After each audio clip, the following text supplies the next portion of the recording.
आज की हमारी स्टॉक का टॉपिक है design aesthetics and personal preferences. बहुत ही इंटरेस्टिंग टॉपिक है और बहुत कुछ इंटरेस्टिंग थॉट्स हम लोगों को इस पर मिलने वाले हैं। And my dear students, I'm so humbled and delighted today to moderate this panel discussion with all these esteemed panelists today who have done exemplary work in their field. So, Mr. Murthy is with me. I have seen his work in RF. He is doing some wonderful work. Anjali Azad Dubey, she is a state charmer in Udaipur. She has been doing wonderful job. Mr. Thakkar, yesterday only, he's from Jaipur, and he is doing something different altogether. He is designing airports, and and he is into automobile industry. And Mr. Muktawat, he is from Kota. He is IIA chairman. He's a past IIA chairman. So I have all these dignitaries in front of me. Now we got to learn from them their insights and something. I start with my question, and this is a very interesting topic that has been taken that we have chosen. That's design aesthetics and personal preferences.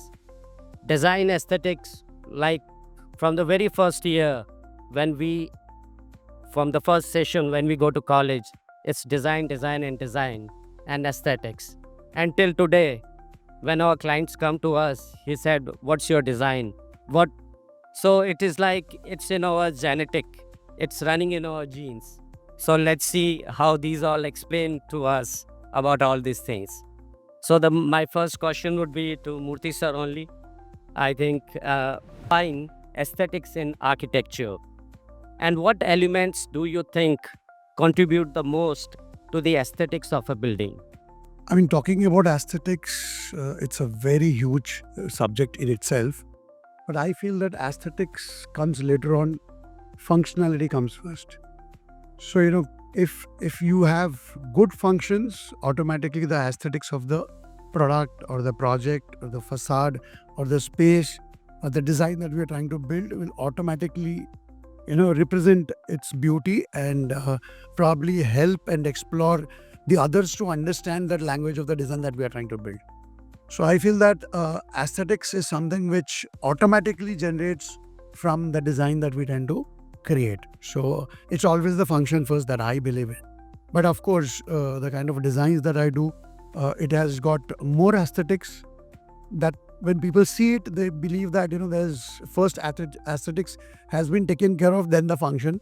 But logically, it is not that. I feel that function is something which we should always believe in, the kind of a language that we have just seen before this talk, it all talks about function first. Aesthetics automatically, moves with functions. But with the kind of a design practice that I'm looking at, the aesthetic language has changed from the earlier era to today's present era, and we don't know what is going to happen in the future. So I always believe that we need to be future ready. That's something which I think about. And when I say future ready, what is that future that we need to look into?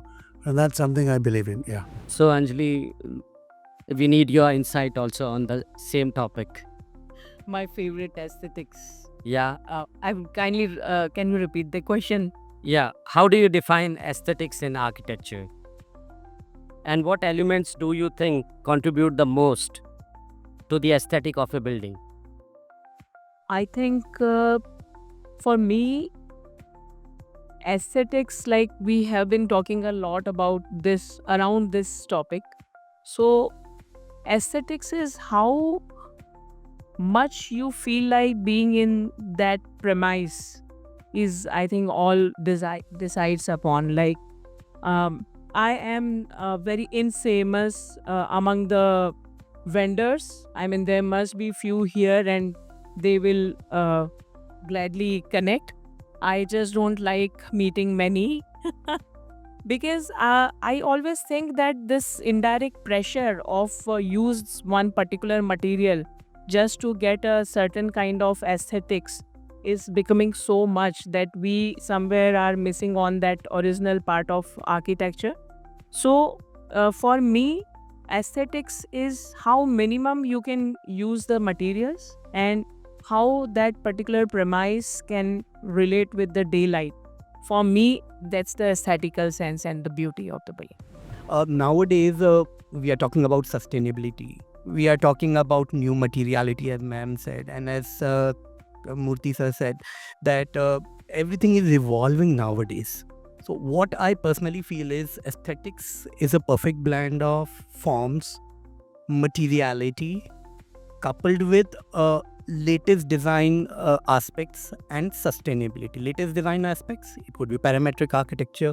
Sustainability, of course, proper selection of material is very important nowadays, because I think we are getting short of resources and we definitely need to conserve energy. So our aesthetics should evolve in a way that we imbibe sustainability into it. That is what my perspective is about aesthetics. You have done your masters in US. So what difference do you find practicing in India with aesthetics, with sustainability? So I did my master's back in 2006 in urban design, and of course the practice or the working there was totally different, and the teaching methodology was entirely different. So there was this exercise where they asked us to pass through the streets of downtown LA, Los Angeles, and we were supposed to scan and identify our own problem of design. And you would be surprised to know that back in 2006 we were talking about sustainability. People were giving ideas of translating downtown Los Angeles into layers of greens. Those bridges, if you recall that movie Terminator, there was the scene in which Arnold Schwarzenegger used to take his bike down in that river alley, and so one of the presentations, or one of my presentation composed of that, I planted all the green trees along that solid patch of LA river, just to translate it and make it more sustainable. So that's my take was from what I studied in US, and I try to definitely use that nowadays also in my designs. Though I am a very commercial architect, but I try to incorporate as much as sustainability into that. And what are your views, Nukta sir? Yeah, I want to explain it in other simple words. Actually, aesthetics in architecture is like aesthetics is in any other product, like cars, aeroplanes. Human body is made of some biological phenomena, and our brain secretes some hormones. So which thing gives us happiness hormones is aesthetically good. Whether it is a car, आजकल आप online shopping करते हैं तो सबसे पहले आप क्या देखते हैं? इसके लुक्स. अगर आप शोज पे जाएं, कुछ भी जाएं. But in architecture, in terms of buildings, as you all know, architecture is mother of all arts. तो आर्किटेक्चर में ये रिस्पॉन्सिबिलिटी बहुत बड़ी हो जाती है इन टर्म्स ऑफ बिल्डिंग्स. तो बिल्डिंग्स में आपको balance, colour, contrast, harmony, shapes, forms, functionality, unity, balance, सब कुछ को एक प्रॉपर बैलेंस करना होता है. Plus it depends on project to project. So in my language, aesthetics is something which gives you happiness, and happiness differs from client to client. Some client may be happy with some particular color, some particular theme, maybe it is a historical heritage or extra late modernism or extra modern or abstract. So you should act according to your client's need and as per the need of your society where you are applying it. So it is a very vast subject. Thank you. The other one is for Mr. Murthy. Sir, you have mastered in integrating the design and technology in your projects.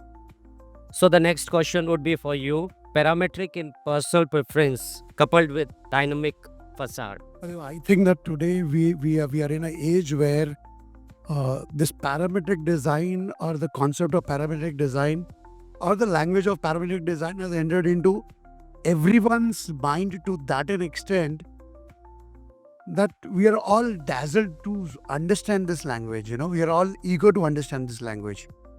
I think parametric design was all there throughout these, these eras that we have seen, from the temple architecture to the residential architecture that we have been seeing, to the slum architecture that we are trying to see. Parametric architecture is always there. Today we are trying to redefine it through a certain kind of a language. We are trying to redefine it through certain kind of tools which are there as guidelines to us on softwares, one, on machines, two, then also with the human intelligence, which is also very important, right? So parametric architecture is everywhere. So we don't have to literally be very excited with this new language, but we need to sit, calm down and understand how to utilize these tools. So with these tools, probably we can build different kind of designs. I mean, we can probably formulate spaces in a much better way. We can get new details in place in a much easier way. We are looking at different kind of materials coming into our spaces now, whether it is tiles, whether it is metal, whether it is grass. For the matter of fact, the way this auditorium has been designed, where you have grass at the bottom and still the fans are there, some cooling effect is there. This ambience has got certain kind of parameters where the comfort lies for a human being. So those parameters is something which we really need to look into. So parametric design is everywhere. How you perform, how you understand this language, proper way. Until you don't understand technology, how many of you guys are using softwares other than AutoCAD or other than SketchUp? There are multiple software which are available today. So how many of them are using that? One. To what extent are we using? That's two. Are we mastered in that software? Three. If we have mastered, then what? Then comes the machines. We have to understand that machines are something which are really going to help us out in terms of building architecture. So that is something, parametrics is driving us. Yes, we need to use human skills as well. That's where I say HI, that is human intelligence. AI needs HI, that is a must. You can't dilute HI. Human intelligence is needed. AI is just a tool which is trying to help us out, but HI is something which is going to drive to the next level. So I think parametrics lies everywhere. We need to just find that path. So it's very easy to find the path. So I have been continuously finding the path since last 17 years. So I have changed my profession from one language to the other. I use softwares, I use machine language, I use human language as well. So my designs or probably my detailing is there in every aspect of the product that I need to make. Yeah. So one thing I would request everyone to attend tomorrow's session of Mr. Murthy, because he is among one of the India's most leading professional who is using all kinds of software for architectural work. So that's the best thing. I would request everyone to attend, because I have attended and I've seen the hall. Like, it was full packed. There was a capacity of 150 and there were around 270 guys. 130 was standing in Jaipur. So that's what I have seen. His work is excellent and I request everyone to attend it tomorrow. So next I would request Mr. Thakkar. He has a lot of knowledge about parametric and he want to speak something and convey also. Absolutely, sir. As you mentioned the name of Zaha, so I recall her one line which she used to say that there are 360 degrees in angles. Why do we stick to one, which is 90 degree? That's a wonderful saying, I think, which everybody should follow nowadays while using, as sir rightly mentioned, there a lot of softwares we are using nowadays. While using those software, we just not need to stick to only one angle, which is 90 degrees, that we already do. So I was lucky enough to visit Hyder Ali Wave designed by Zaha, and as sir rightly mentioned, I mean, it's not about the plan only, it's not about the roof only, it's about the entire 3D space, what we talk in parametric architecture. I mean, it's phenomenal. It's actually phenomenal that the curve they make and the way, as sir rightly said, the furniture design. I mean, they integrate building with the furniture. I mean, you don't even fathom where the building is ending and where the furniture is actually starting, where the lights are actually coming from. I mean, that is the kind of embedment they are doing in the architecture nowadays. So I mean, that's phenomenal. And yes, it is very sustainable also. As sir mentioned about light, so So in Heather Ali wave, I could feel that the light was coming from all three dimensions. The light was coming from the facade. It was probably entering from the roof, and then there was a simple slanted roof from where the light was percolating. It was all white. So it was really difficult to figure out where the wall is ending, where the roof is starting, and the kind of materials they used is phenomenal. So I think it's one of the phenomenal building in parametric which I've seen till date. Yes. So Anjali ji, next is for you. See, you have been working from last, I remember, from 25 years. So over a period of time, an architect is known whether he is doing a modern work or a classical work, some minimalism. So you have your personal choice, personal preference, whatsoever it is. So like, what personal preference you are influenced with your own aesthetic choice in your work? I strongly believe that whatever philosophy an artist, it may be an architect or any artist, it comes from your background and how your upbringing has been done. So my upbringing has been all about the natural places. I have enjoyed such places since my childhood, and I perhaps know it very very clear that like sir के slide में एक उन्होंने share किया था कि जो हमारा so called comfort है वो इलेक्ट्रिसिटी से रिलेटेड नहीं है फॉर श्योर। जो हम एसी कहते हैं या हम जो भी अपना टेक्नोलॉजी की बात करते हैं, I strongly believe that is certainly not the criteria for my designs. I still feel Covid के बाद में बाकी बहुत लोगों ने भी इसको डिफरेंटली फील किया है that if I am able to create such designs which are not depending on technology essentially। जैसे आपने सॉफ्टवेयर का बात किया कृष्णमूर्ति जी, सो मैं हमेशा अपनी जो टीम है, we are a team of 20 architects and designers, so we always speak that what if we don't have the softwares to perform, we still have. जो सॉफ्टवेयर क्या करता है, हम जो भी कुछ काम कर रहे हैं उसकी पहले तैयारी कर देता है एक तरह से, सो वी एग्जैक्टली नो क्या होने वाला है। सो जैसे मॉडल मेकिंग है जिसको हम कहीं भूल ही गए हैं, so I still prefer doing the model making. So coming back to the ideology, and वो आइडियोलॉजी ये है कि हम ऐसे बिल्डिंग्स बनाएं which are not crying for attention. हम ऐसे बिल्डिंग्स बनाएं which are inviting you to come live with me, enjoy your life. It has the technical part, but it is not meant to be a technical thing. हम कुछ ऐसी जगह बताएं जहाँ, and as an architect मुझे ऐसा लगता है I have the strong responsibility how I can weave the society and the lifestyle. So I wish to create those kind of buildings जो हमारी जो lifestyle को एक थोड़ा सा different track देते. That's how I think, and nature will be an important role to that. So the same question is for you, Mr. Mukhtar ji. So what is your personal preference or philosophy that have influenced your aesthetics in your work? My personal preference, I am very much inspired from the nature. I am nature lover also. So I want nature come inside my building.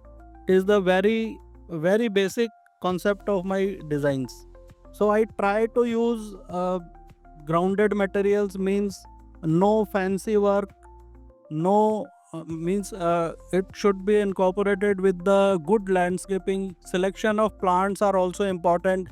कहाँ पर borders आएंगी, कहाँ पर कौन से colour के flowers आएंगे, और प्लस जो बिल्डिंग का पूरा लेआउट है, it should be energy efficient and on the sustainability side. I have designed 2 buildings in Kota in 2012 and they are most energy efficient buildings. एक स्कूल बिल्डिंग थी और एक ओल्ड एज होम था। कभी मौका मिला तो मैं कभी आप लोगों के सामने प्रेजेंट करूँगा। तो उसमें हम लोगों ने 2012-13 में सस्टेनेबल आर्किटेक्चर का यूज़ किया था, और we use fly ash, expose fly ash, उसके साथ ग्रीनरी का यूज़ किया था। और कोटा में एक बहुत कॉमन कॉन्सेप्ट है कि कोटा स्टोन यूज़ नहीं करना क्योंकि वो आउटडेटेड है और लोकल मटेरियल है। We used Kota stone, rough Kota stone in outdoor areas, polished Kota stone in interiors, and to create some interest, we used fast colors which goes with the grey. So exposed fly ash brick, no plaster, and on RCC characters we used bold colors. तो aesthetics was amazing और अभी भी लोग वहाँ जाते हैं तो वो they feel happy. और लैंडस्केपिंग ऐसी है कि आप घर में आजकल घर में रहना पसंद करते हैं, बच्चे बाहर नहीं जाते, मोबाइल से ही चिपके रहते हैं. इवन आजकल तो लोग बालकनीज के लिए भी डिनाई करते हैं कि वी डोंट वांट बालकनी, कोई बैठता तो है नहीं. So we started creating terrace gardens. तो एटलीस्ट टेरेस गार्डन्स में you can do yoga, you can do aerobics, और you can have parties, or you can have spend some good time with friends. So on terrace gardens you can create some part of a natural environment like small waterfalls, water bodies, lightings. So that is my idea of design aesthetics per preference. बाकी design aesthetics or philosophy तो all knows, but nature intent is important. So that's the most burning topic of this decade, like carbon footprint, sustainability and all. So the next is for Mr. Thakkar Saab. How does consideration of sustainability affects the aesthetics and personal preferences in material selection? So what's I think that's a very wonderful and interesting question, I would say. So there are, I think the entire of this discussion is divided into two schools of thought.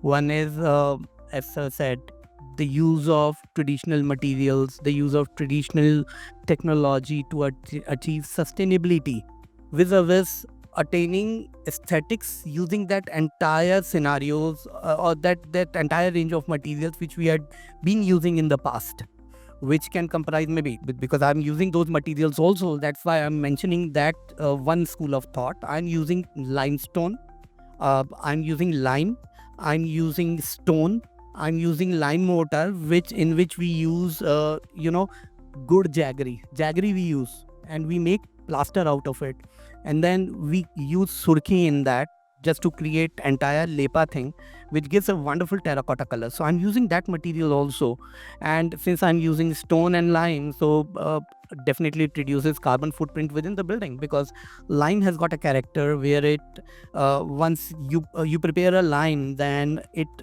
actually releases CO2, and once it starts to settle, it absorbs CO2, so it actually consumes the CO2 from the building. So that is one thing. The other school of thought, which is I'm using in maybe airports and automobile, the use of new materials. These new materials also provide sustainability, yes, but altogether in a different aspect. Yes, we have to control the carbon footprint. We have to go for LEED certifications, regulating the range from where we are getting that material, increasing the amount of sunlight, doing a lot of energy simulations to achieve the carbon neutrality. So that is again the second aspect of it.